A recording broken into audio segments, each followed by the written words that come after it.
കുളിക്കണമെന്ന് കുറച്ച് നാളായിട്ടുള്ള ആഗ്രഹമായിരുന്നു. അത് ഞങ്ങളെ സാധിച്ചു.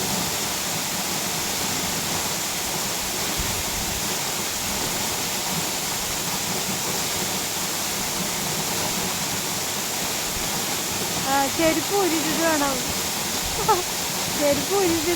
നമ്മള് ആയിരിക്കും ഇറങ്ങണങ്ങ. ഇല്ലെങ്കിൽ വഴുക്കലാണ്, ഫുള്ള് വഴുക്കലാണ്. അല്ല ഇപ്പൊ വഴുക്കലൊന്നുമില്ല. അല്ല ചിലപ്പോ വഴുക്കിയാലോ വിചാരിച്ചിട്ട് ചെരുപ്പ് ഊരിയിട്ടു. എല്ലാവരും ചെരുപ്പ് ഊരിട്ടിട്ട് തന്നെയാട്ടാ നടക്കണേ. കാരണം അങ്ങനെ തെളിഞ്ഞ വെള്ളം തന്നെയാണ്, മണ്ണുണ്ട്. അപ്പൊ പേടിക്കാനില്ല, ഗ്രിപ്പുണ്ട് എന്തായാലും. പറയുന്നത്തെ കാര്യം നമുക്ക് വലിയ അറിവില്ല, വലിയ കുഴപ്പമില്ല. കാരണം നല്ല ശക്തിയായിട്ടാണ് കേട്ടോ ഈ വെള്ളം, ഭയങ്കര ശക്തിയായിട്ടാട്ടോ. കാരണം ആ വെള്ളത്തിനൊക്കെ ഇഷ്ടമായി. പക്ഷെ എന്ന് പറഞ്ഞാൽ നമ്മളിപ്പോൾ ബൈക്കുമ്പോൾ യാത്ര ചെയ്യുമ്പോഴേ അത് തന്നെ ഉണങ്ങിക്കോളും. കുറച്ച് നാളായില്ലേ നമ്മള് വെള്ളത്തിലേക്ക് ഇങ്ങനെ പോക്ക് തുടങ്ങിയിട്ട്, വണ്ടി ട്രിപ്പ്. അപ്പോഴൊന്നും നമുക്ക് വെള്ളത്തിലിറങ്ങാൻ ആഗ്രഹമുണ്ട്, പക്ഷെ എന്നാലും വേണ്ട എന്നുള്ള ഒരു ചിന്താഗതിയായിരുന്നു. അതിൽ നിന്നൊക്കെ മാറി ഈ വെള്ളച്ചാട്ടം കണ്ടപ്പോഴേ ഒരു ഇഷ്ടം. അപ്പോൾ ചേട്ടൻ ആ ഇഷ്ടം പൂർത്തീകരിക്കുന്നു വെള്ളത്തിലിറങ്ങിയിട്ടാ. ഇവിടെ വെള്ളം ഫോൾസ് കൂടുതലായ കാലം കേട്ടോ അവിടെ പോയി നിൽക്കണേ. അവിടെ വെള്ളം ഫോൾസ് കൂടുതലുണ്ട്, എന്നിരുന്നാലും വലിയ കുഴപ്പമില്ല, ഇഷ്ടമായിട്ടുണ്ട്.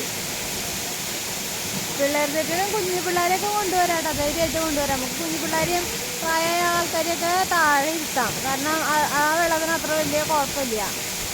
മറ്റേ പാറമിക്കൊന്നും കയറ്റാണ്ടിരുന്നാൽ മതി, ബാക്കിയെല്ലാം കൊണ്ടും സേഫാണ്. പിന്നെ ഇവർ പറയുന്ന കാര്യങ്ങളൊക്കെ നമുക്ക് ശ്രദ്ധിക്കണം, അത് ഉറപ്പില്ല.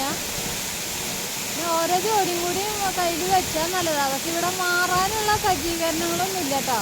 നമ്മൾ വരുന്ന വഴിയിലെ വീടുകളാണ് കണ്ടത്, അവർ സൈഡിൽ നിന്ന് അലക്കണു അങ്ങനെ. അപ്പം അത് കാണുമ്പോൾ നമുക്കൊരാഗ്രഹം, അങ്ങനെ നമുക്കും അങ്ങനെ അലക്കാൻ നല്ലൊരു ഇതുണ്ടെങ്കിൽ ഇഷ്ടമായിരുന്നു.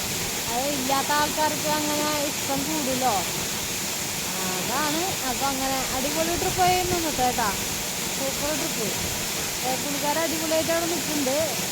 തല തോർത്തുകൊണ്ടില്ല, എന്ത് ചെയ്യും? നാളെ ജലദോഷം ചെറിയ